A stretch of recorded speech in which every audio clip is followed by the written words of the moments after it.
Students RBI grade B phase one results are out. मैं बहुत बहुत कॉन्ग्रेचुलेट करना चाहूँगा उन सभी स्टूडेंट्स को जिन्होंने सक्सेसफुली इस एग्ज़ाम को क्लियर कर लिया है। और मेरी बेस्ट विशेस हैं आप लोगों के साथ for your upcoming phase two exam. Students, अगर आपको आई एग्ज़ाम बी के थ्रू कोई भी हेल्प चाहिए तो we are there to help you. पर आज का मेरा वीडियो उन स्पेशल स्टूडेंट्स के लिए होने वाला है जिन्होंने इस एग्ज़ाम को या मैं कहूँ फेस वन एग्ज़ाम को क्लियर नहीं किया है। और उन एस्पिरेंट्स के लिए भी ये बहुत स्पेशल वीडियो है जो आरबीआई ग्रेड बी 2023 में ऑफिसर बनने का सपना देख रहे हैं। क्योंकि स्टूडेंट्स, हमें लर्निंग लेने की ज़रूरत है, हमें अपनी गलतियों से सीखने की ज़रूरत है कि क्या हमने वो गलतियां करी जिस वजह से हमारा एग्ज़ाम क्लियर नहीं हो पाया। मैं छोटी सी बात कहूँ तो सारे बैंकिंग एग्ज़ाम या इंश्योरेंस एग्ज़ाम मिला लो, क्वांट, रीजनिंग, इंग्लिश और जनरल अवेयरनेस हमारे मेजॉरिटी सेक्शन है। But whenever it comes to RBI तो ऐसा क्या हो जाता है कि हम रीजनिंग में 10 से 12 क्वेश्चन भी सॉल्व नहीं कर पाते। वही इम्पॉर्टेंट लर्निंग आज मैं आपको इस स्पेशल वीडियो में देने वाला हूँ, जहाँ पर मैं रीजनिंग मेमोरी बेस्ड पेपर यानी जो इस साल आरबीआई ग्रेड बी में रीजनिंग का पेपर आया था, क्वेश्चन बाय क्वेश्चन मैं डिस्कस करूँगा कि किस तरीके के क्वेश्चन आपसे पूछे गए थे और कहाँ स्टूडेंट्स ने गलतियाँ करी। तो क्वेश्चन बाय क्वेश्चन हम डिस्कशन करेंगे। साथ ही साथ जो इम्पॉर्टेंट लर्निंग लेनी है हमें 2022 के एग्ज़ाम से, उसका डिस्कशन हम सबसे पहले करेंगे। क्योंकि गलतियों से ही इंसान सीखता है and failure teaches you more and success boost your ego. ये आपने इम्पॉर्टेंट लाइन ज़रूर सुनी होगी। तो आज की वीडियो में हम दोनों ही एस्पेक्ट्स को कवर करेंगे। सबसे पहले हम सीखेंगे कि 2022 में लोगों ने क्या गलतियां करी, कितनी कट ऑफ जाती है, किस तरीके से प्रिपेयर करने की ज़रूरत है, और उसके बाद हम क्वेश्चन बाय क्वेश्चन चीज़ों को डिस्कस भी करेंगे। ये वीडियो को मैं 2 पार्ट में कवर करूँगा स्टूडेंट। पार्ट 1 में हम इम्पॉर्टेंट लर्निंग के साथ साथ कुछ इम्पॉर्टेंट क्वेश्चंस का डिस्कशन भी करेंगे कि किस तरीके से आपको रीजनिंग पेपर को अटेम्प्ट करना चाहिए। और पार्ट 2 की वीडियो में आपके जितने भी क्वेश्चंस पेंडिंग रह जाएंगे उन सब का डिस्कशन होगा। स्टूडेंट्स, डिस्क्रिप्शन बॉक्स में प्रीवियस ईयर पेपर या मेमोरी बेस्ड पेपर कहें तो उसका लिंक है। अगर आप इंटरेस्टेड हैं आरबीआई ग्रेड बी 2023 की प्रिपरेशन में तो वहाँ जाकर इस पेपर को अटेम्प्ट ज़रूर कीजिएगा। अगर मैं रीजनिंग के वेटेज की बात करूं तो आपको पता है कि जनरल अवेयरनेस के बाद कोई मैक्सिमम वेटेज अगर कोई सेक्शन रखता है तो वो आपका रीजनिंग है। यहाँ पर 60 क्वेश्चन आपसे पूछे जाते हैं जो 60 मार्क्स के होते हैं, और टोटल वेटेज की बात करूं तो 30% आपका वेटेज होता है। तो ये एक इम्पॉर्टेंट एस्पेक्ट है। तो यहाँ पर मैंने आपके सामने एग्ज़ाम एनालिसिस पेश किया है 2022 का रीजनिंग एबिलिटी का स्पेसिफिकली। स्टूडेंट, हर साल एग्ज़ाम इसी लाइन पर होता है। पजल्स और कंसेप्चुअल क्वेश्चन से आपके क्वेश्चंस पूछे जाते हैं और आप उसी चीज़ को समझ नहीं पाते। अगर मैं इस साल भी पज़ल का वेटेज की बात करूं तो 60 क्वेश्चंस में से 25 क्वेश्चन आपके पज़ल्स में पूछे गए थे, जिसमें आपका सर्कुलर, जहां पर अनसर्टेन नंबर ऑफ पर्सन्स को बिठाया गया था, उसके ऊपर सिटिंग अरेंजमेंट था, तो वहां से 5 क्वेश्चन पूछे गए थे। उसी तरीके से अगर हम फ्लोर बेस या फ्लैट बेस पज़ल की बात करें तो यहाँ से 5 क्वेश्चन पूछे गए थे। उसी तरीके से शेड्यूलिंग पज़ल था जहाँ पर टाइम स्लॉट गिवन था, वहाँ से 5 क्वेश्चन, बॉक्स बेस्ड पज़ल से 5 क्वेश्चन और ईयर बेस्ड पज़ल से 5 क्वेश्चन। तो आप देख सकते हैं कि पज़ल से 20 क्वेश्चन पूछे गए थे, और सिटिंग अरेंजमेंट जहाँ पर सर्कुलर सिटिंग अरेंजमेंट था वहाँ से 5 क्वेश्चन पूछे गए थे। टोटल 25 क्वेश्चन थे पज़ल और सिटिंग अरेंजमेंट में। तो जहाँ इतना वेटेज पज़ल और सिटिंग अरेंजमेंट में है, तो क्या आप डेली पज़ल सॉल्व कर रहे हैं? ये मेरा आपसे क्वेश्चन है। क्या आप डेली पज़ल सॉल्व कर रहे हैं? मैं हमेशा स्टूडेंट को रिकमेंड करता हूँ अपनी क्लास में, अगर आप वर्किंग हैं तो रोज़ के 2 पज़ल, और अगर आप नॉन वर्किंग है, सिर्फ स्टूडेंट है, तो रोज़ के 4 पज़ल आपको सॉल्व करने हैं। और ऐसा प्रोसेस अगर आप 1 साल तक कंटिन्यू रखते हैं तो 700 से 800 पज़ल आप इजीली सॉल्व कर लेंगे। और पज़ल एक ऐसी चीज़ है students which involves application of your mind. वहाँ पर रटने का कुछ नहीं है। आपने स्टेटमेंट को कॉम्प्रिहेंड किया, स्टेटमेंट को समझा, उसमें बॉक्स में फिलअप किया और पज़ल सॉल्व हो जाती है, राइट। और रियल एग्ज़ाम की मैं बात करूँ तो सारे के सारे पज़ल आपको सॉल्व नहीं करने होते। यहाँ पर आपको सबसे पहले selection of puzzle is important. आपके सामने 60 क्वेश्चन आए, वहाँ 5 पज़ल है, तो वो कौन से 2 आसान पज़ल हैं जो आपको पहले सॉल्व करने हैं, क्योंकि 45 मिनट्स का हमारे पास टाइम होता है। तो ये एक इम्पॉर्टेंट एस्पेक्ट है, ये आपको सीखना है और ये तभी आएगा जब आप हर रोज़ 2 से 4 पज़ल प्रैक्टिस कर रहे हैं घर में। पजल्स के अलावा मैं बाकी कॉन्सेप्चुअल टॉपिक्स की बात करूं तो स्टूडेंट्स आप अपने हाथ पर गिन सकते हैं, सिर्फ 7 से 8 ही कॉन्सेप्चुअल टॉपिक्स होते हैं, राइट। चाहे वो डिस्टेंस डायरेक्शन हो, डेटा सफिशिएंसी हो, सिलॉजिज्म हो, ब्लड रिलेशन हो, मशीन इनपुट आउटपुट हो, लॉजिकल रीजनिंग जिसको हम एनालिटिकल रीजनिंग भी कहते हैं, जो कि बहुत इम्पॉर्टेंट सेक्शन है जिसके लाइव सेशन में आगे भी लेके आता रहूँगा, और आपका कोडिंग डिकोडिंग हो। तो ये बहुत इम्पॉर्टेंट है, बहुत कम ही कॉन्सेप्चुअल टॉपिक है और इनका वेटेज बहुत ज़्यादा है। आप देख सकते हैं हर एक सेक्शन से 3 से 5 क्वेश्चन पूछ लिए जाते हैं, और इस बार एनालिटिकल रीजनिंग का जो वेटेज था वो सबसे ज़्यादा था। यहाँ पर आपसे 8 क्वेश्चन पूछे गए थे। तो ये आपको समझने की ज़रूरत है कि पज़ल के साथ साथ आपको सिर्फ 7 से 8 कॉन्सेप्चुअल टॉपिक ही रिवाइज करने हैं। अगर आप हफ्ते में अपने आप को एक टारगेट देते हैं कि मैं हर एक कॉन्सेप्चुअल टॉपिक से 100 क्वेश्चन सॉल्व करूँगा, तो ये आपके लिए बहुत आसान हो जाएगा किसी भी एग्ज़ाम को क्लियर करना। आपको 100 क्वेश्चन सुनकर ऐसा लग रहा होगा कि मैंने बहुत ज़्यादा टास्क दे दिया, पर ऐसा नहीं है।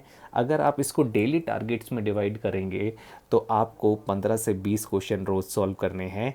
चाहे आप कॉन्सेप्चुअल टॉपिक से कोई सा भी टॉपिक एक हफ्ते के लिए टारगेट कर रहे हों या 2 हफ्ते के लिए टारगेट कर रहे हों, आप इस तरीके से शेड्यूल बनाएं कि आपको कोडिंग एंड डिकोडिंग के जब तक 500 क्वेश्चन सॉल्व नहीं करेंगे तब तक आप उसको स्टॉप नहीं करेंगे, और इस तरीके से आपकी कॉन्सेप्ट्स तैयार होते रहेंगे और आपकी प्रैक्टिस होती रहेगी। स्टूडेंट्स, मैं रीजनिंग का कट ऑफ ट्रेंड आप लोगों को दिखाना चाहता हूँ, क्योंकि ये बहुत इम्पॉर्टेंट है। क्योंकि आपको समझना पड़ेगा कि आप 2013 से लेकर 2019 में 2021 का भी आपको कट ऑफ दिखाऊंगा, पर अभी के लिए मैं आपको एक कट ऑफ रेंज दिखा रहा हूँ फ्रॉम 2013, 2014, 15, 16, 17, 18 और 19। आप रीजनिंग का कट ऑफ देखिए, कभी भी ऐसा नहीं हुआ कि रीजनिंग का कट ऑफ 30 से ऊपर गया हो। यानी 60 मार्क्स का आपका रीजनिंग है, बहुत आसान पेपर है, तो रीजनिंग 27 नंबर 24 नंबर आपका कट ऑफ जाता है। नहीं तो आप 2015 से देख लो, 15 मार्क्स से ऊपर आपका कट ऑफ कहीं भी नहीं जा रहा है। उसी तरीके से 2021 की बात करोगे तो रीजनिंग का कट ऑफ आपको 12 मार्क्स, यानी इतना डिफ़िकल्ट पेपर पूछा जाता है कि आपके 12 नंबर लाने मुश्किल हो जाते हैं। मैं आपको दोबारा से कहता हूँ, पेपर डिफ़िकल्ट नहीं होता, आपका सिलेक्शन ऑफ द क्वेश्चन, आपका पेपर अटेम्प्ट करने का तरीका गलत होता है। बहुत सारे एस्पिरेंट्स ऐसे हैं जो IBPS का एग्ज़ाम क्लियर कर लेते हैं, SBI प्रीलिम्स क्लियर कर लेते हैं, SBI PO मेंस तक भी कर लेते हैं, पर RBI में कहीं ना कहीं वो रह जाते हैं। रीज़न हो सकता है कि 60 क्वेश्चंस हैं, 45 मिनट्स हैं। अब इस 45 मिनट्स का आप उपयोग कैसे कर रहे हैं, राइट। इसलिए मैं कहता हूँ कि सिलेक्शन ऑफ द क्वेश्चन बहुत इम्पॉर्टेंट होता है, राइट। स्टूडेंट्स, मैं आपको रिकमेंड करूँगा कि आप iexambee.com पर जाएं। वहाँ प्रीवियस ईयर सेक्शन में हमने RBI ग्रेड बी फेस 1 2022 का प्रीवियस ईयर पेपर, जिसको हम मेमोरी बेस्ड पेपर भी कहते हैं, उसको अपलोड कर दिया है।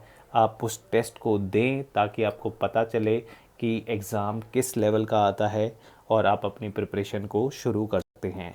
उसी तरीके से चाहे 2016 का हो, 17 का हो, 18 का हो, 2019, 21 और 2015 तक का भी प्रीवियस ईयर पेपर हमने वेबसाइट पर अपलोड किया है। आप सारे पेपर आराम से दें, रीजनिंग सेक्शन को समझें। अगर आपको और कोई सेक्शन भी वीक लगता है तो उस सेक्शन के भी आप प्रीवियस ईयर पेपर दें, क्योंकि यहीं से आपको पता चलेगा कि एग्ज़ाम की रिक्वायरमेंट। अब सबसे इम्पॉर्टेंट सवाल है, now the question is how to attempt the paper. मैं रीजनिंग पेपर की बात करूं स्पेसिफिकली तो मैं दो पार्ट में इसको डिवाइड करूंगा।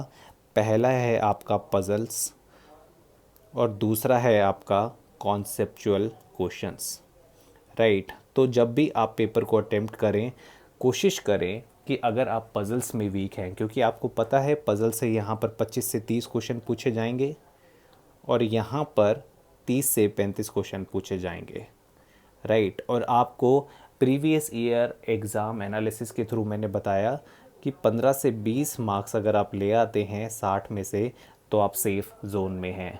यहाँ पर आप एक से दो पज़ल अगर आप ठीक निकाल लेंगे, अगर आप पज़ल सेक्शन में अच्छे हैं तो यहाँ पर 10 मार्क्स आप आसानी से लेके आ सकते हैं। बाकी मैं कॉन्सेप्चुअल टॉपिक्स की बात करूं, चाहे वो कोडिंग डिकोडिंग हो, डिस्टेंस डायरेक्शन हो, ब्लड रिलेशन हो, इनपुट आउटपुट हो, ये कुछ टॉपिक स्टूडेंट्स ऐसे होते हैं जहां से मार्क्स स्कोर करना बहुत इजी है। तो रेस्ट ऑफ दी मार्क्स आप यहां से स्कोर करने की कोशिश करें, चाहे 15 से 20 मार्क्स आप कॉन्सेप्ट्स में से कोशिश करें कि सिक्योर करें। मैं हमेशा स्टूडेंट्स को बोलता हूं कि अपने कॉन्सेप्चुअल टॉपिक्स को इतनी तरीके से मास्टर करें कि सबसे पहले आप एग्ज़ाम में इन्हीं को अटेम्प्ट कर रहे हों। मैं अक्सर देखता हूं कि लोग पज़ल्स में फंस जाते हैं, they end up wasting 10 to 12 minutes in a single puzzle. उसके बाद वो फ्रस्ट्रेट हो जाते हैं और एग्ज़ाम ढंग से नहीं कर पाते। तो मेरा आपसे पर्सनल रिकमेंडेशन है कि कॉन्सेप्ट्स को पहले टारगेट कीजिए, सिलॉजिज्म के क्वेश्चंस को, इनपुट आउटपुट को, या फिर डिस्टेंस डायरेक्शन को, ब्लड रिलेशन को, एनालिटिकल रीजनिंग को, क्योंकि यहाँ पर आपको कम टाइम लगेगा in order to get the right answer. यहाँ सर आपने एक बारी 15 से 20 मार्क्स अचीव कर लिए, उसके बाद आपका पज़ल एक भी सॉल्व होता है तब भी आप कट ऑफ को क्लियर कर जाएंगे। बहुत सारे स्टूडेंट ऐसे हैं जो पज़ल्स को छूते भी नहीं हैं और सिर्फ कॉन्सेप्ट्स के दम पर अपना रीजनिंग के पेपर को निकाल देते हैं। तो इससे आपकी स्मार्टनेस का पता चलता है। आपकी स्ट्रैटेजी ऐसी होनी चाहिए कि अगर आप पज़ल में वीक भी हैं तो आपके कॉन्सेप्ट्स इतने स्ट्रॉन्ग होने चाहिए कि आप रीजनिंग के सेक्शनल कट ऑफ को क्लियर कर पाएँ। स्टूडेंट्स, अब हम क्वेश्चन बाय क्वेश्चन डिस्कस करेंगे कि किस तरीके के क्वेश्चन रियल एग्जाम में पूछे गए थे। तो सबसे पहले मैं कॉन्सेप्चुअल क्वेश्चंस का डिस्कशन कर रहा हूँ। कॉन्सेप्चुअल क्वेश्चंस मतलब जो आपके पजल से हटकर टॉपिक होते हैं, जैसे सिलॉजिज्म, डिस्टेंस डायरेक्शन एसेट्रा। तो सिलॉजिज्म के क्वेश्चंस को पहले हम डिस्कस कर रहे हैं क्योंकि सिलॉजिज्म से इस बार 3 क्वेश्चन आए थे और तीनों क्वेश्चन को हम डिस्कस करेंगे। स्टूडेंट, स्टेटमेंट पढ़ना बहुत इम्पॉर्टेंट है, राइट। अगर आपने इस बार की स्टेटमेंट पढ़ी हो तो यहाँ पर ये लिखा हुआ है, then which of the given conclusion does not logically follows. अब क्या करेंगे स्टूडेंट्स, स्टेटमेंट हमें दे रखी है, कंक्लूजन्स हमें ये 5 दे रखे हैं और जो कंक्लूजन फॉलो करते हैं स्टूडेंट्स उनको राइट मार्क करके आगे बढ़ते हैं। पर यहाँ पर क्वेश्चन में लिखा है डज नॉट लॉजिकली फॉलोज, तो जो स्टूडेंट इसको पढ़ेंगे वही सही आंसर दे पाएंगे। तो हम अपनी तीनों स्टेटमेंट को पढ़ते हैं और वेन डायग्राम बनाने की कोशिश करते हैं। तो सबसे पहली स्टेटमेंट है सम कलर्स आर पेंट्स। तो ये आपका हम वेन डायग्राम बना लेते हैं। याद रखें कि हम मिनिमम ओवरलैपिंग डायग्राम बनाएंगे जहाँ पर मैं कलर को सी से कर देता हूँ और पेंट्स को पी से कर देता हूँ। तो सम कलर आर पेंट आप बना सकते हैं। उसी तरीके से आपको दे रखा है some boards are walls and all paints are walls. अब पेंट हमारे पास हैं और हमें दे रखा है कि सारी की सारी पेंट वॉल्स हैं, तो आप इस तरीके से कुछ वेन डायग्राम बना सकते हैं।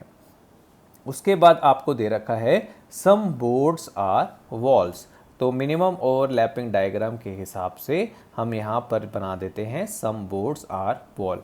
तो सी आपका कलर को रिप्रेजेंट कर रहा है, पी आपका पेंट्स को और बी आपका बोर्ड को रिप्रेजेंट कर रहा है। अब आपके पास ऑप्शन दे रखे हैं पर आपको ये देखना है कि which does not logically follows. अब पहला कंक्लूजन है some boards being colour is a possibility. क्या कुछ बोर्ड कलर हो सकते हैं क्या? बिल्कुल डेफिनेटली हो सकते हैं, क्योंकि अगर मैं बोर्ड को यहाँ पर बना लूँ तो ये सेम ही चीज़ डिपिक्ट करेगा कि सम बोर्ड्स आर वॉल। तो मैं बोर्ड को यहाँ पर भी बना सकता हूँ और एक पॉसिबिलिटी फिर मेरे पास आ जाएगी कि some boards being colour is a possibility. तो ये बिल्कुल ठीक है, ये लॉजिकली फॉलो कर रहा है। उसी तरीके से अगर मैं ये देखूँ all boards being wall is a possibility, बिल्कुल सही है, क्योंकि अगर मैं बोर्ड की पोजीशन को यहाँ पर बना दूँ, राइट, यहाँ पर बना दो तो बोर्ड यहाँ पर भी आ सकता है, क्योंकि यहाँ पर दे रखा है सम बोर्ड्स आर वॉल्स। तो all boards being wall is a possibility, तो ये भी बिल्कुल ठीक हो जाएगा। अब हमें दे रखा है ऑल कलर आर पेंट्स। क्या सारे कलर पेंट हो सकते हैं क्या? आप खुद एक बार डायग्राम में देख के बताओ, क्या सारे कलर पेंट हो सकते हैं क्या? बिल्कुल नहीं, तो ये गलत हो जाएगा, राइट। और हमें यही निकालना था which does not logically follow. तो all colours are paint does not logically follow, तो ये हो जाएगा। बाकी दोनों ऑप्शंस भी आप चेक कर सकते हैं। सम वॉल्स आर पेंट भी आपका ठीक होगा, और all walls being paints is a possibility, ये भी ठीक होगा। तो सिलॉजिज्म से ये क्वेश्चन पूछा गया था। और भी क्वेश्चन है जो हम डिस्कस कर लेते हैं। जैसे यहाँ पर आपसे पूछा गया था कि which of the given conclusion logically follows from the given statement. ये 3 स्टेटमेंट दे रखी हैं आपको, कंक्लूजन्स भी दे रखे हैं, आपको बताना है कि which of the conclusion logically follows. तो पहली स्टेटमेंट है only a few tables are computer. अब ओनली अ फ्यू का मतलब क्या होता है student? Some plus some not की कैटेगरी में ओनली फ्यू आता है। अगर आपने ओनली अ फ्यू पढ़ा हो या ओनली फ्यू पढ़ा हो तो it's a combination of some A are B and some A are not B. तो मैं उसी तरीके से इस डायग्राम को बना लेता हूँ कि all tablets are computer, right. That means some tablets are computer and some tablets are not computer. तो ये आपका ओनली अ फ्यू हो गया। आगे आपको दे रखा है नो टैबलेट इज़ लैपटॉप, ठीक है, आप यहाँ पर बना सकते हैं no tablet is a laptop and no camera is computer. Now this is for computer. In order to differentiate between the two C, you can write CO and CA। तो यहाँ पर हम कैमरा लिख देते हैं। उसी तरीके से अब आपको कंक्लूजन दे रखे हैं कि some camera being laptop is a possibility. देखो इन दोनों के बीच में कोई भी रिलेशन नहीं दे रखा, राइट। तो लैपटॉप और कैमरा के बीच में कोई भी रिलेशनशिप नहीं है, और जब भी दो आइडेंटिटी के बीच में कोई भी रिलेशनशिप नहीं होता, दो सेट्स के बीच में कोई भी रिलेशनशिप नहीं होता, तो 3 तरीके की पॉसिबिलिटी हो सकती है। पॉसिबिलिटी मैं बना देता हूँ। एक पॉसिबिलिटी आपकी ये हो सकती है, दूसरी पॉसिबिलिटी आपकी ये हो सकती है, और तीसरी पॉसिबिलिटी आपकी A is equal to B हो सकती है, राइट। तो अब यहाँ पर जो दे रखा है some camera being laptop is a possibility, तो ये बिल्कुल ठीक हो जाएगा, राइट। अब आप आगे की भी चेक कर सकते हैं। अगर ये बिल्कुल ठीक हो गया then option A is the correct answer, क्योंकि आपको यही ऑप्शन दे रखे हैं। All tablet being computer is a possibility. आप खुद बताओ, क्या सारे टैबलेट कंप्यूटर हो सकते हैं क्या? जब आपको ओनली अ फ्यू का केस दे दिया और सम टैबलेट आर नॉट कंप्यूटर दे रखा है, तो ये पॉसिबिलिटी कैसे हो सकती है? तो ये गलत हो जाएगा। उसी तरीके से आपको दे रखा है सम टैबलेट्स आर कैमरा, तो ये भी आप देख सकते हो, ये भी पॉसिबल नहीं होगा, तो ये भी गलत हो जाएगा। सम लैपटॉप्स आर टेबल, ये भी गलत हो जाएगा। और some camera being computer is a possibility, तो ये भी गलत हो जाएगा। Therefore option A is the correct answer.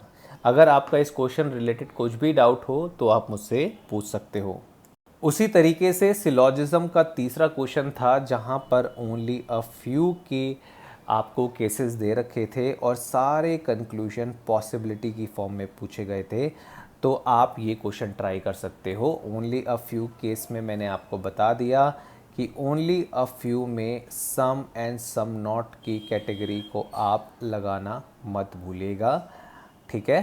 अगर इसका एक्सप्लेनेशन चाहते हो तो आई एग्ज़ाम भी यूट्यूब चैनल पर आकर आप सिलॉजिज्म की लाइव क्लासेस को देख सकते हो। तो आप डायग्राम बना सकते हो। आपको दे रखा है only a few boxes are puzzle, तो बॉक्सेस आपके पास ये हैं, तो हम कह सकते हैं कि some boxes are puzzles and some boxes are not puzzles, right. उसी हिसाब से हमने डायग्राम भी यहाँ पर बना लिया। अब कुछ तो बॉक्सेस के पजल्स पार्ट हैं और कुछ पार्ट नहीं हैं। उसी तरीके से आपको दे रखा है only a few boxes are tables, तो यहाँ पर आप एक और डायग्राम बना सकते हो जहाँ पर आप टेबल को डिपिक्ट कर सकते हो। तो some boxes are tables and some boxes are not table, तो उस तरीके से ये डायग्राम हो जाएगा। उसके बाद आपको दे रखा है only a few variable are puzzles, तो उसके हिसाब से आप वेरिएबल्स एंड पजल का डायग्राम भी ड्रॉ कर सकते हो, जहाँ पर some variables are puzzles and some variables are not puzzle. उसके हिसाब से आपको कंक्लूजन्स दे रखे हैं। पहला कंक्लूजन है all variables being puzzles is a possibility. क्या सारे के सारे वेरिएबल्स पजल में जा सकते हैं? बिल्कुल नहीं जा सकते स्टूडेंट्स, क्योंकि आपको पता है कि some variables are not puzzle. उसी तरीके से आपको दे रखा है some tables being boxes is a possibility. अब देखो, क्या some tables being boxes is a possibility? आप खुद बताओ, आपको पता है कि some boxes are table, some boxes are not table, तो क्या ये पॉसिबिलिटी हो सकता है? नहीं। उसके बाद आप ये देखो all puzzles being variable is a possibility, तो ये बिल्कुल ठीक है, तो ये आपका ठीक हो जाएगा। उसके बाद all puzzles are table possible नहीं है, ये गलत हो जाएगा। Some boxes being table is a possibility, तो ये भी गलत हो जाएगा। तो सिलॉजिज्म से हर बार आपके पास इसी तरीके के क्वेश्चंस आते हैं। अगर मैं 2021 के एग्ज़ाम की बात करूं स्टूडेंट, तो 2021 में रिवर्स सिलॉजिज्म से क्वेश्चन पूछे गए थे, जो स्टूडेंट्स को बहुत डिफ़िकल्ट लगे थे। तो अगर आप रिवर्स सिलॉजिज्म की क्लास चाहते हैं तो कमेंट सेक्शन में बिल्कुल रिक्वेस्ट कर सकते हैं। We can schedule a session on reverse syllogism as well. जिस तरीके से हमने सिलॉजिज्म के क्वेश्चन करे, उस तरीके से हम ब्लड रिलेशन का जो क्वेश्चन आया था, जहाँ पर रिलेशनशिप और ईयर मेंशन था, तो यहाँ से 4 क्वेश्चन आए थे, यानी ब्लड रिलेशन से 4 क्वेश्चन आए थे। और इसका सैम्पल पज़ल आपके सामने है, इसको हम डिस्कस करते हैं। तो 4 क्वेश्चंस थे ये ब्लड रिलेशन से। तो आप इस स्टेटमेंट को पढ़िए, राइट। तो मैं आप सभी को 2 मिनट का टाइम देता हूँ, इस स्टेटमेंट को पढ़िए और मैं भी आपके साथ पढ़ता हूँ। तो 7 people A, B, C, D, E, F and G are related to each other in some or the other way, right? Each person is of different age but not necessarily in the same order. अब उसके बाद आपको कुछ condition दे रखी है, E is older than G but younger than F। उसके बाद आप सारी कंडीशंस पढ़ सकते हैं। तो मैं आपको 2 मिनट का टाइम दे रहा हूँ in order to comprehend this particular question. Then by statement हम फैमिली ट्री डायग्राम को बनाएंगे और इस क्वेश्चन को सॉल्व करने की कोशिश करेंगे। इसके ऊपर 4 क्वेश्चन बेस थे, यानी ब्लड रिलेशन आपको पजल की फॉर्म में दे रखा था और 4 क्वेश्चन पूछे गए थे, राइट। तो ये कॉन्सेप्चुअल क्वेश्चंस मैं पहले इसलिए डिस्कस कर रहा हूँ क्योंकि पेपर में भी हमको इसी तरीके से अटेम्प्ट करने होते हैं। सिलॉजिज्म में आप अटेम्प्ट करके 3 नंबर ले आओगे, ब्लड रिलेशन का सिंपल सा क्वेश्चन अटेम्प्ट करके आप 4 नंबर ले आओगे, राइट। तो यहाँ पर आपको पहली स्टेटमेंट दे रखी है कि E is older than G but younger than F, right. तो ये स्टेटमेंट आपको दे रखी है, तो आप लगा सकते हो, आप इस फॉर्म में लिख सकते हो कि E is older than your G but younger than your F। तो आप एक साइड में इस स्टेटमेंट को इस तरीके से कॉम्प्रीहेंड करके लिख सकते हो। उसके बाद आपको दे रखा है C is older than G, तो आप यहाँ पर लिख लो कि सी इज़ ओल्डर देन जी, ये आपकी दूसरी स्टेटमेंट हो जाएगी। आप इन दोनों स्टेटमेंट को कंबाइन करके फिर आगे आपको यूज़ पड़ेगा, उसके हिसाब से आप इस स्टेटमेंट, देखो मैं इस पूरा क्वेश्चन सॉल्व नहीं करके दिखा रहा, मैं आपको दिखा रहा हूँ कि किस तरीके से क्वेश्चंस पूछे गए थे, राइट। अब आपको साथ साथ ये भी दे रखा है कि A is mother of B and C is sister in law of A, right, and F is the father of only C and G. अब इसकी हेल्प से आप फैमिली ट्री बनाने की कोशिश कीजिए। तो मैं आपके लिए फैमिली ट्री बनाता हूँ और आपको ये पता है कि कौन किससे बड़ा है, इसका रिलेशनशिप मैंने एक साइड में लिख लिया है।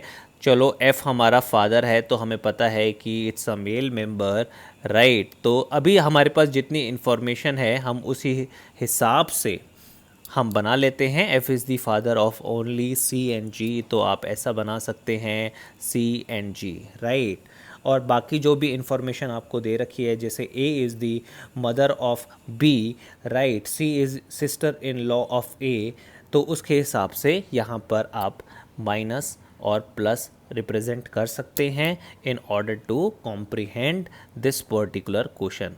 आपको पता है माइनस आपका फीमेल मेंबर के लिए है और प्लस आपका मेल मेंबर के लिए है। अभी हमें बी का रिलेशनशिप नहीं पता, पर आप बाकी की चीज़ें पढ़िए और आपको पता चल जाएगा कि बी का रिलेशनशिप क्या है। अब आपको क्वेश्चन में दे रखा है कि G does not have any son, it means इसका मतलब क्या होगा, G does not have any sons, right. आप ये लोकेट कर पा रहे होंगे, G does not have any son, it means B is the daughter, right. तो यहाँ पर आप माइनस का साइन लिख सकते हैं क्योंकि आपको पता है B is the daughter. Now आपको पता है कि E is the daughter in law of D and D is the eldest member of the family. आप यहाँ पर पढ़ेंगे कि E is daughter in law of D and D is the eldest member of the family.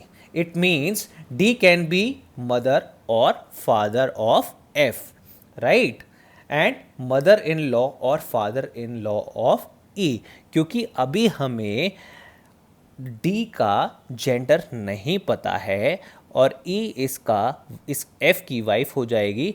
और अब D को कहीं ना कहीं ऐसे रिप्रेजेंट कर सकते हैं क्योंकि इन दोनों स्टेटमेंट से यू कैन कॉम्प्रीहेंड दिस कि D can be mother of F and mother in law and father in law of E, right.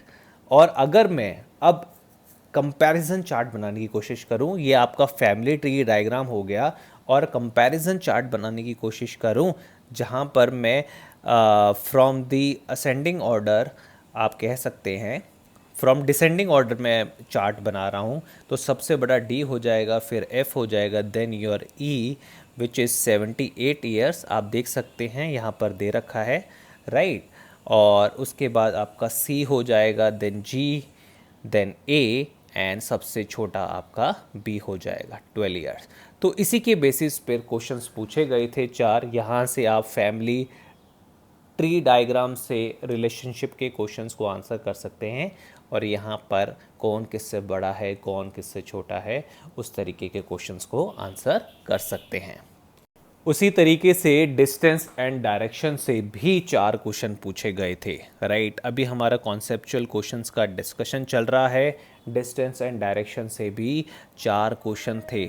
आप क्वेश्चन को पढ़ सकते हो। क्वेश्चन एक पजल की फॉर्मेट में था जहां पर आपको एक कार दूसरी कार से कितनी दूरी पे खड़ी है, किस डायरेक्शन में खड़ी है, इस तरीके के क्वेश्चन दे रखे थे। तो ये प्रीवियस ईयर पेपर एनालाइज करना इसलिए इम्पॉर्टेंट है ताकि आप आगे की तैयारी उसी हिसाब से कर पाओ। आप गलत पिच पे रहकर बैटिंग करोगे या गलत क्वेश्चंस के साथ प्रैक्टिस करोगे तो आरबीआई ग्रेड बी की आप तैयारी नहीं कर पाओगे, राइट। तो यहाँ पर क्या आपको इन्फॉर्मेशन दे रखी है कि देयर आर 6 कार्स, आपको PQRSTUV कार्स के नाम दे रखे हैं। They are parked in row facing north direction but not necessarily in the same order. उन कार्स के बीच में आपको डिस्टेंस भी दे रखा है, distance between two adjacent car are also given. If the distance between the first and the second car is 7 metre, first and third car is 14 metre and first and fourth car is 21 metre and so on. तो यहाँ से आपके hint start हो गए. तो इस level का puzzle आपसे पूछा गया था. उसके बाद आपको दे रखा है कि car T is to the left of car U, conditions दे रखी हैं, राइट. तो आप ये सारी कंडीशन आराम से पढ़ सकते हैं. आपको मैं थोड़ा टाइम दे रहा हूँ, आप इस पर्टिकुलर क्वेश्चन का स्क्रीनशॉट भी ले सकते हैं. तो डिस्टेंस एंड डायरेक्शन से कोई आसान सवाल नहीं पूछा गया था. यहाँ पर इतनी सारी कंडीशंस आपको दे रखी थी कि car T is to the left of the car U but not immediate left. Total distance is 77 metre. The person who has car T takes his car as he wants to go to the saloon so he moves 54 metre. तो condition by condition पढ़कर आपको इस question को solve करना है. तो मैं आपसे रिक्वेस्ट करूंगा कि मेरे सॉल्यूशन की वेट मत कीजिए, इस क्वेश्चन को आप स्टार्ट कीजिए सॉल्व करना, राइट. तो आप वीडियो को पॉज कर सकते हैं, इस पर्टिकुलर क्वेश्चन को कर सकते हैं और इस बेसिस पे जो आपका फाइनल डायग्राम आपको मिलेगा तो आप मेरे वाले डायग्राम से कंपेयर करना और फिर बताने की कोशिश करना कि आपका आंसर सही आया या गलत. तो इसके क्वेश्चन के बेसिस के ऊपर आपसे 4 क्वेश्चन पूछे गए थे, राइट. तो आप देखो कंडीशन बाय कंडीशन हम जाते हैं और सॉल्यूशन हमने स्टेप वाइज दे रखा है. सबसे पहले आपको दे रखा था कि car T is to the left of car U, right. तो आप इस तरीके से डायग्राम में यहाँ पर बना सकते हैं. बट नॉट इमीडिएट लेफ्ट, तो बीच में और कार भी आ सकती है. और टोटल डिस्टेंस भी दे रखा है आपको 77 मीटर, क्वेश्चन में दे रखा था, राइट. और आपको पता है हर कार के बीच में जो कंडीशन के फर्स्ट यहाँ पर आपको कंडीशन में दे रखा था तो पहले ही बता रखा था कि हर कार के बीच में कितना डिस्टेंस हो सकता है. तो यहाँ पर आप इस तरीके से 77 मीटर को एडजस्ट करके टी और यू के कार के बीच का डिस्टेंस कर सकते हैं. तो अगर आपने क्वेश्चन का स्क्रीनशॉट नहीं लिया है, सीधा सॉल्यूशन को देख रहे हैं, तो वीडियो को पीछे करके आप प्लीज़ क्वेश्चन का स्क्रीनशॉट लीजिए, तभी आपको ये चीज़ें समझ में आएगा, राइट. उसके बाद आपको पता है कि सक्सेसिव डिस्टेंस, क्योंकि यहाँ पर सक्सेसिव डिस्टेंस दे रखा था 2 एडजेसेंट कार के और वो मल्टीपल था किसका, 7 का, राइट. तो इस चीज़ को आपको ध्यान रखना है इस पजल को सॉल्व करते हुए. और car R is to the immediate right of the car P, right. उसी तरीके से डिस्टेंस बिटवीन देम इज 21. तो ये 2 इंफॉर्मेशन से आप ये वाला डायग्राम बना सकते हैं. उसके बाद हमें स्टेप बाय स्टेप इंफॉर्मेशन को पढ़ना है और अपने डायग्राम को बनाना है, राइट. फाइनली जब आप अपने डायग्राम को अचीव कर लेंगे तो कंपैरिजन कर सकते हैं, जो आपने क्वेश्चन सॉल्व किया उसका डायग्राम ऐसा आएगा, राइट. यहाँ पर सारी कार के डिस्टेंस दे रखे हैं, कौन किस डायरेक्शन में है, तो आप अपने आंसर्स को निकाल सकते हैं. मैं रेफरेंस डायग्राम के लिए यहाँ पर आपके लिए बना देता हूँ north south east west. Students यहाँ पर मेरा मोटो है आपको अवेयर कराना कि किस तरीके के क्वेश्चंस पूछे गए थे. अब इस पजल के ऊपर उन्होंने पूछा गया था what is the distance between car R and car U. आप इजीली बता सकते हैं car R and car U के बीच का क्या डिस्टेंस है, राइट. उसके बाद पूछा गया था what is the position of the saloon with respect to the initial position of car T. उसके बाद आपसे तीसरा क्वेश्चन गया पूछा था how far is car X from car R. चौथा क्वेश्चन था how many cars are there between car P and car U and what is the position of car X with respect to the initial position of car U.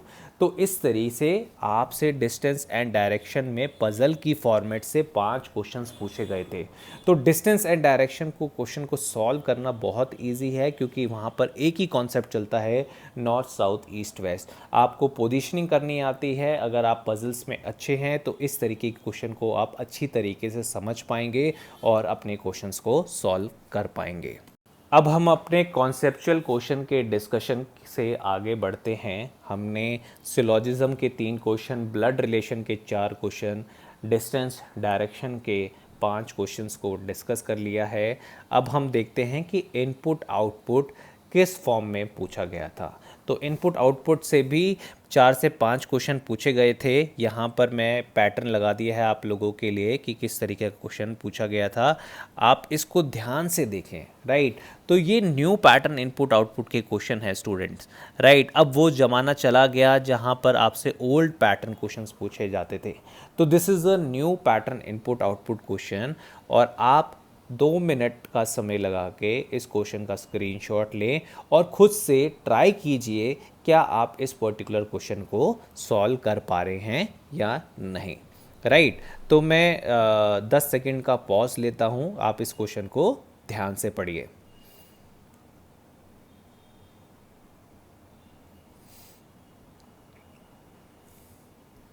तो input से लेकर आपको step 5 दे रखा है, और आप देखेंगे कि नंबर घटते घटते किसी परफेक्ट स्क्वायर में आ गए। राइट, तो स्टेप 1 में क्या लॉजिक यूज़ हो रहा है, स्टेप 2 में क्या लॉजिक यूज़ हो रहा है, ये सब आपको आइडेंटिफाई करना है, और जो क्वेश्चन में आपको इनपुट दे रखा है वही सेम लॉजिक आपको इस पर्टिकुलर इनपुट में लगाना है। आई होप बहुत सारे स्टूडेंट्स ट्राई कर रहे होंगे। आप अपने कमेंट्स अपने चैट बॉक्स में दे सकते हैं, मैं उनका रिप्लाई करूँगा। और अगर हम लॉजिक की बात करें, राइट, तो मान लो आपको ये इनपुट दे रखा है। राइट, ये आपको इनपुट दे रखा था। तो फर्स्ट स्टेप में क्या मैंने बोला है कि first arrange all the prime number digits and then other digits in ascending orders within the number. अब देखो, नंबर्स जो आपको दे रखे थे उनकी पोजीशनिंग चेंज नहीं हुई है। फर्स्ट स्टेप में क्या किया है कि all the prime number digits and उसके बाद अदर डिजिट्स को असेंडिंग ऑर्डर्स में अरेंज किया गया है। अब प्राइम नंबर की डिजिट्स को पहले देखो, आप 2 आपका एक प्राइम नंबर है, 5 आपका एक प्राइम नंबर है, 7 आपका एक प्राइम नंबर है, तो इनको असेंडिंग ऑर्डर में अरेंज किया है विद इन दी नंबर। तो नंबर की पोजीशन आपको चेंज नहीं करनी है। उसके बाद अदर डिजिट्स आपको असेंडिंग ऑर्डर में चेंज करनी है। राइट, तो ये चीज़ें आपको देखने वाली थी। आप यहाँ पर नेक्स्ट नंबर देख सकते हैं कि नेक्स्ट नंबर आपको क्या दे रखा है। राइट, नेक्स्ट नंबर आपको दे रखा है 943568। राइट, तो प्राइम नंबर कौन से हो गए यहाँ पर, 3 और 5। तो 3 और 5 को पहले आपने अरेंज कर लिया, उसके बाद जो अदर डिजिट्स दे रखी थी उनको आपने असेंडिंग ऑर्डर में अरेंज कर लिया। राइट, तो फर्स्ट स्टेप बिल्कुल क्लियर है, क्योंकि इसका लॉजिक मैंने यहाँ पर आपको दे रखा है कि first arrange all the prime number digits and then other digits in the ascending order within the number. अगर मैं स्टेप 2 की बात करूं, स्टेप 2 में क्या लॉजिक यूज हो रहा है, arrange the even numbers and then odd numbers in the ascending order. तो पहले आपको इवन नंबर्स को अरेंज करना है, उसके बाद आपको ऑड नंबर्स को अरेंज करना है in ascending order. Third step की बात करें, then you have to take the difference first and second digit, third and fourth digit and fifth and six digit of all given number. तो पहले आप first and second digit का difference लिखेंगे, third and fourth digit का difference लिखेंगे, then fifth and six digit का आप difference लिखेंगे। राइट, स्टेप 4 में क्या करना है, if the number is even then divide the number by 2, if the number is odd then you have to multiply the number by 2। तो अगर number even है तो आपको डिवीजन परफॉर्म करना है, नंबर ऑड है तो आपको मल्टीप्लिकेशन परफॉर्म करना है। उसके बाद स्टेप 5 में you have to add all the digits of the given number and you have to square that particular number. तो आपको ये स्टेप 5 मिल जाएगा। तो इस क्वेश्चन के बेसिस पे आपके 5 क्वेश्चन थे स्टूडेंट्स, और अगर आपने इस लॉजिक को कॉम्प्रिहेंड कर लिया था then you can easily score good marks in RBI grade B 2022 exam. Right, उसके बाद हमारे पास कोडिंग एंड डिकोडिंग का क्वेश्चन था। ये मैं आपको होमवर्क क्वेश्चन दे रहा हूँ, इसको मैं अपनी पार्ट 2 की वीडियो में डिस्कस करूँगा। ये न्यू पैटर्न कोडिंग डिकोडिंग के क्वेश्चन के बेसिस के ऊपर है जो आपको घर पे सॉल्व करना है। आप यहाँ पर देख पा रहे होंगे कि आपको एक क्वेश्चन दे रखा है और यहाँ पर हर एक वर्ड को एक सिंबल में, एक लेटर में और एक नंबर में कन्वर्ट करना है। You have to identify this particular logic, क्या लॉजिक यूज़ किया है ताकि हमने इस पर्टिकुलर टेक्स्ट को जो हमें यहाँ पर लिख रखा है गाइडलाइंस कंट्रोलिंग स्टैंड्स अमालगम। इस पर्टिकुलर टेक्स्ट को हमने इस पर्टिकुलर कोड में कन्वर्ट कर दिया और उसी चीज़ का यूज़ करते हुए आपको निकालना है evolve, how evolve is return in that particular coding language. तो इसके बेसिस के ऊपर आपसे 3 क्वेश्चन पूछे गए थे और अगर आपने इस कोड को निकाल दिया then you will able to answer all 3 particular question. इसको हम डिस्कस करेंगे कल की क्लास में। मैं आप सभी को रिक्वेस्ट करता हूं कि इस पर्टिकुलर क्वेश्चन का आप स्क्रीनशॉट ले लीजिए ताकि हम कल अपनी पार्ट 2 की वीडियो में इसको डिस्कस कर पाएँ। स्टूडेंट्स, हमने बहुत सारे क्वेश्चंस का डिस्कशन किया जहां पर मैंने आपको majority of conceptual questions discuss करे, starting from your syllogism, distance direction, input output और कोडिंग एंड डिकोडिंग। ठीक है, ये बहुत इंपॉर्टेंट होता है समझना कि किस तरीके का एग्ज़ाम पैटर्न है अगर आप आरबीआई ग्रेड बी 2023 की तैयारी कर रहे हो। प्रीवियस ईयर पेपर का लिंक डिस्क्रिप्शन बॉक्स में है, आप जाकर उसको डाउनलोड कर सकते हैं और टेस्ट अटेम्प्ट करने की कोशिश कीजिए। ठीक है, और जैसा मैंने आपको बताया है कि 2015 से लेकर 2022 तक सारे के सारे प्रीवियस ईयर पेपर आई एग्ज़ाम बी की वेबसाइट पर फ्री हैं, right. So if you want to prepare 50% faster with us then you have to avail और you have to utilise this facility because यहाँ पर मॉक टेस्ट भी free हैं, previous year paper भी free हैं। And if you want help from our dedicated members और आप तैयारी करना चाहते हैं आरबीआई ग्रेड बी 2023 की, तो मैं आपको बताना चाहता हूं कि हमारा जो न्यू बैच है वो 16 जून से स्टार्ट हो रहा है और यहां आपको डेली लाइव क्लासेस प्रोवाइड की जाएंगी, साथ ही साथ प्रॉपर हैंड होल्डिंग के साथ बहुत सारी वीडियोस, बहुत सारे प्रैक्टिस क्वेश्चंस आपके डैशबोर्ड पर होंगे जहां पर आप प्रैक्टिस कर सकते हैं और आपकी गलतियों को सुधारने के लिए यहाँ पर मेंटर्स प्रोवाइड किए जाते हैं। If you are interested for this particular course तो मैं आपको बताना चाहूँगा कि Google form link description box में है, अपने डिटेल्स फिलअप कीजिए, कमेंट सेक्शन बॉक्स में अपनी क्वेरीज़ को रजिस्टर कीजिए और अभी फ्लैट 40% ऑफ चल रहा है for RBI Grade B 2023 course. If you want to avail this particular offer, it just you have to use the code P40।